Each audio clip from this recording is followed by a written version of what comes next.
Assalamualaikum warahmatullahi wabarakatuh. Bismillah, alhamdulillah, wassalatu wassalamu ala sayyidina rasulillah. La hawla wa la quwata illa billah. Sahabat Yusni Dakwah Official dimanapun berada, mudah-mudahan sehat selalu, panjang umur, rezekinya bertambah, amin ya rabbal alamin. Alhamdulillah, pada hari ini Yusni Dakwah Official akan sedikit menayangkan hal yang berbeda dan ini perdana, yaitu kita akan bincang-bincang santai talk show pada hari ini. Alhamdulillah kita sudah ada di samping kita, yaitu Abang Handa Reza Syendra Yusni. Beliau SH, sekarang sedang fokus di advokat ya Bang? Ya, Fokus di advokat. Teman-teman kan mungkin sudah mulai berpikir, oh advokat pasti ini berbicara tentang agak hukum gitu. Sebelum kita bahas itu, Allah Subhanahu wa taala firman, A'udzubillahi minasyaitonir rajim, i'dilu huwa aqrabu littaqwa. Adillah kamu, karena keadilan itu akan mendekatkan kamu kepada ketakwaan kepada Allah Subhanahu wa taala. Nah, jadi keadilan ini bisa dekatkan kita kepada takwa. Maka kita tanya ini, bagaimana keadilan di Indonesia, bagaimana hukum di Indonesia, dan kita akan berbicara hukum tapi ya seputar-seputar kita, seputar milenial, seputar anak-anak muda pada saat ini. Oleh sebab itu, sebelum kita masuk, kita persilakan dulu Abang Handa kita untuk memperkenalkan diri beliau, menyampaikan apa yang ingin disampaikan. Pada Abang Handa, silakan. ya, terima kasih Ustadz Dede. Assalamualaikum warahmatullahi wabarakatuh. Assalamualaikum. Para pemirsa channel YouTube Yusni Dakwah Official, apa kabar semua? Sehat ya? Amin. Nah, pada kesempatan ini saya sangat sangat berbangga ini diundang pertama kali acara bincang-bincang santai ya. Bincang-bincang santai. Kombur apa tadi? Kombur Istilahnya? berisi. Kombur berisi. Ini baru pertama kali lah. Biarlah kenal-kenal orang Indonesia ada kombur, biar tahu nih tadi kombur ya. Made in Ranto. Made in Rantau Prapat, Sumatera Utara. Ya, gimana Ustaz Dede? Sehat kabar? Alhamdulillah. Alhamdulillah. Apa kira-kira yang akan kita bahas? Nah, sebelum kita bahas, mungkin Abang udah bisa perkenalan. Mana dulu? Nama saya, nama lah ya. Mikes Makes perlu lah. Nggak perlu dikenal. Itu nomor WL. Ya, nama saya Reza Syendra Yusni. Alhamdulillah sekarang berkegiatan sebagai advokat. Mudah-mudahan bisa menegakkan hukum seperti yang Ustadz Dede sampaikan tadi. Amin. Seadil-adilnya. Adil itu adalah menempatkan pada tempatnya, bukan memporsikan satu dengan yang lainnya itu sama rata. Jadi adil bukan sama rata, tapi menempatkan sesuatu pada tempatnya. Begitu, Adinda. Jadi gini Bang, Ya. sekarang ini kan kita lihat anak-anak milenial ini kan nggak semuanya, tapi kadang-kadang ada juga yang buta terhadap hukum. Ya. Jadi apa motivasi dari Abang Anda supaya kita ini milenial melek, istilahnya melek, tahu, semangat untuk belajar hukum, paling tidak tahu lah, tidak paham, tidak fakih di situ. Sebenarnya ketika berbicara tentang hukum, setiap manusia, semua insan yang hidup, yang bernyawa, itu berurusan dengan hukum. Dari bangun tidur sampai tidur lagi. Ketika kita bangun tidur, itu adalah hukum. Ketika berjalan, itu adalah hukum. Ketika kita mandi, makan, itu adalah hukum. Karena hukum itu sebenarnya bukan hanya aturan yang dibuat sesuai dengan teks aja. Ada hukum yang mengatur tanpa teks. Jadi oleh sebab itu sebagai milenial paling tidak patuh saja, taat saja kepada orang tua itu adalah hukum. Jadi itu dalam ruang lingkup milenial. Bagaimana milenial mampu mengaplikasikan hukum itu dengan yang lingkungannya saja, seputar lingkungannya saja. Seperti tidak melawan orang tua, seperti mengerjakan sholat 5 waktu, itu patuh dan taat kepada hukum. Nah, begitu Ustaz. Ya, jadi kan tadi itu adalah seputar hukum agama, hukum keluarga, hukum juga dengan ya tetangga, kerabat, semua. Jadi kan gini, kita ini kadang-kadang anak milenial kan suka malas baca, terutama baca pasal-pasal undang-undang, baca lain sebagainya. Jadi kira-kira ada enggak satu kata motivasi gitu supaya kita ini melek hukum dan tidak melanggar hukum? Kan karena biasanya orang itu melanggar hukum karena dia tak kenal hukum. Misalnya ada anak muda nih, anak muda dia pakai kereta dirubah itu, kereta atau motor lah, dirubah jadi knalpot yang bising. Itu sebetulnya melanggar hukum tidak gitu? Karena itu ya melanggar hukum, ada di undang-undang lalu lintas dan angkutan jalan. Karena semua sebenarnya kan kalau kita berkaca atau flashback ke belakang itu sudah diatur kan di dalam, kalau di dalam agama kita Islam sudah diatur siapa yang mengaturnya, Allah Subhanahu wa taala melalui nabi kita Rasulullah SAW. Tidaklah diutus Rasulullah untuk menyempurnakan akhlak manusia. Dalam hukum positif sendiri yang berlaku di Indonesia kan kita memakai hukum negara konvensional ya, yang didasari Pancasila dan Undang-Undang Dasar 1945. Dan aturan hukum itu mengatur bahwa kita harus tertib lalu lintas. Tertib lalu lintas itu kita menghargai pengguna jalan lain. Pengguna jalan kan bukan hanya kita sendiri, ada juga orang lain. Jadi perlu kita jaga, tidak ugal-ugalan seperti itu, tidak memiliki knalpot racing. Ketika jumpa sama bapak polisi pasti akan dilakukan tindak penilangan. Jadi itu tadi untuk teman-teman yang barangkali sudah, bagi mereka yang sudah terlanjur tuh ganti knalpot ribet itu gimana kira-kira? Jangan sampai tahu polisi gitu. Yang pertama memang peran dari keluarga itu sangat penting. Setelah kalau diri sendiri tidak bisa lagi menghandle dirinya, peran orang tua sebagai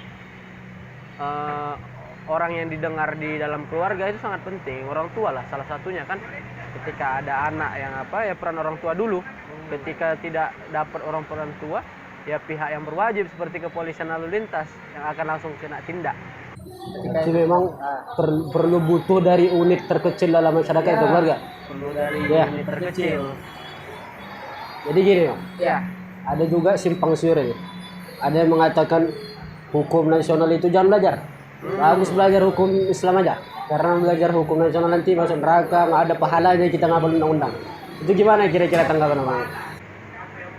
Jadi saya pernah suatu ketika menghadiri takziah ketika ada keluarga yang meninggal. Jadi saya takziah dan biasa itu sebelum proses pemakaman keluarga-keluarga melihat jenazah untuk terakhir kalinya kan, sembari mendoakannya. Ketika itu saya duduk di luar di teras, berkumpullah sama bapak-bapak lah seperti itu dikatakan. Jadi kebetulan dia kenal saya juga dan saya juga kenal. Termasuk ada hubungan famili lah. Berarti kita ya, kita kan beradik itu. Oh iya, kami ada beradik ya. Jadi beliau mengatakan kepada saya, dia bertanya, Reza jurusannya apa? Saya katakan, saya jurusannya hukum. Lalu dia tanyakan lagi, si Dede jurusannya apa? Bilang ke Dede, si Dede jurusannya usuluddin, ilmu hadis. Nah, lalu berkatalah dia yang tidak mengenakkan. Kata dia, pada intinya saya ini salah jurusan. Kenapa saya memilih jurusan hukum konvensional yang tidak bermanfaat untuk agama? Jadi kata bapak itu, kata beliau mengatakan bahwa pelajari saja jurusan-jurusan agama yang mendekatkan diri kepada Allah Subhanahu wa taala. Lalu saya pun termenung sebentar, 2 atau 3 menit. Setelah itu saya jawab dengan santun tentunya. Saya jawab, ketika seseorang atau semuanya di muka bumi ini generasi, khususnya generasi Islam ya, dalam tanda kutip generasi Islam, hanya mempelajari fikih, hanya mempelajari hadis, hanya mempelajari baca Al-Quran, hanya mempelajari rukun Islam, rukun iman, itu tidak salah, itu malah dianjurkan. Tetapi ketika letak kesalahannya, ketika kita hanya fokus belajar agama, kita hidup di dunia dan kita hidup di negara kesatuan Republik Indonesia yang terkenal dengan negara hukum. Iya, yang terkenal dengan pluralismenya. 5 agama di sini yang diakui kan. Salah satunya Islam. Dan kita tidak memakai sistem Islam, tidak memakai sistem khilafah. Kita sudah sepakat, bahkan ulama-ulama dulu yang membuat bahwa negara ini adalah negara kesatuan Republik Indonesia yang berlandaskan Pancasila. Pancasila yang 5 sila. Dan konon katanya 5 sila itu jika dikaitkan di Al-Quran pun sudah ada. Jadi tidak bertentangan. ketika anak muda atau milenial, generasi Islam khususnya, tidak mempelajari yang selain itu, dia bodoh terhadap hukum. Sementara dia tinggal di Indonesia yang memakai sistem hukum konvensional, maka ini suatu problem. Bayangkan ketika seorang ustadz dalam videonya dipotong-potong yang seharusnya tidak menghina agama lain, tapi karena dipotong disalahgunakan, bisa jadi entah menghina agama lain atau sebaliknya yang bisa memenjarakan dia, yang bisa kena pasal pidana. Itu siapa yang membela kalau tidak yang mengerti akan hukum? Tidak mungkin ketika ada itu terjadi yang dipanggil hafiz Quran 30 juz. Tidak mungkin yang dipanggil bapak-bapak yang sering yasinan, tahlilan. Itu tidak akan menyelesaikan masalah. Bayangkan saja ketika salah seorang ustadz sudah dimasuk ke ruang juper di juru periksa. Nah, siapa yang dapat membela dia? Tak mungkin dibacakan surah Yasin. Itu tidak akan kelar. Yang membela yang akan paham hukum. Seperti itu, Dina. Jadi memang betul juga kata Nabi itu, ya, laisa khairukum tarakat dunya li akhirat. Kamu bukan orang baik jika kamu meninggalkan dunia untuk akhirat. Dan sebaliknya, kamu juga bukan orang yang baik kalau kamu meninggalkan dunia untuk akhirat dan kamu meninggalkan akhirat untuk dunia. Tapi kita mesti mengkaitkan keduanya. Kita butuh dunia untuk akhirat kita. Oh ya, dan satu lagi pernah saya dengar juga kata Ustadz juga, bahwa ketika kita mempelajari yang selain agama, seperti saya bidang hukum, tetapi kita niatkan untuk membela yang salah, yang tidak adil tadi, seperti yang kita bahas tadi, itu kita niatkan untuk membela itu, insya Allah bernilai pahala ya. Itu ada kaidahnya. Innalil wasail hukmul maqasid. Jadi kalau misalnya kita ingin mencapai sesuatu, kita niatkan untuk sesuatu itu, maka kita akan mendapatkan sesuatu itu. Jadi misalnya kita untuk bela agama, ya jalannya silakan lewat apa saja, termasuk dengan cara hukum tadi. Seperti itu.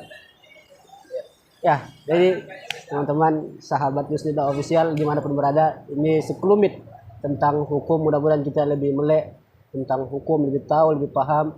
Kita boleh milenial, kita boleh gaul, tapi jangan sampai kelewatan batas gitu. Iya, betul. Dan kita mesti paham tentang hukum. Nah, jadi ada kata-kata yang ingin disampaikan, Bang. Sehat atau apa? Pada seluruh warganet yang ada channel YouTube, kita ini hidup tak lama. Jadilah pejabat yang memang betul-betul amanah. Jadi mahasiswa, betullah jadi mahasiswa yang amanah. Jadi Ustadz betullah sampaikan kepada ayat-ayat Allah Subhanahu wa taala tanpa memihak kepada siapapun. Sampaikanlah kalau itu pahit gitulah kira-kira Ustadz. Ya. Terima kasih kepada Abang Anda Reja Senrusni yang telah sedia berhadir di vlog kita pertama ini, bincang-bincang santai kita pertama ini. Mudah-mudahan berkah untuk kita semua, ada manfaat untuk kita semua. Jangan lupa like, komen, share dan subscribe di channel Yusni Dawa Official. Terima kasih. Tunggu, di 1000 subscriber nanti insya Allah kita akan mengadakan giveaway. Insya Allah, amin. Mudah-mudahan semua pahala jariah dah. Yang share, yang lain semuanya dapat pahala jariah kita semua. Insya Allah, amin ya rabbal alamin. Ini aja kali ini bincang-bincang santai kompor molotov yang berisi ini. Mudah-mudahan bermanfaat. Assalamualaikum warahmatullahi wabarakatuh.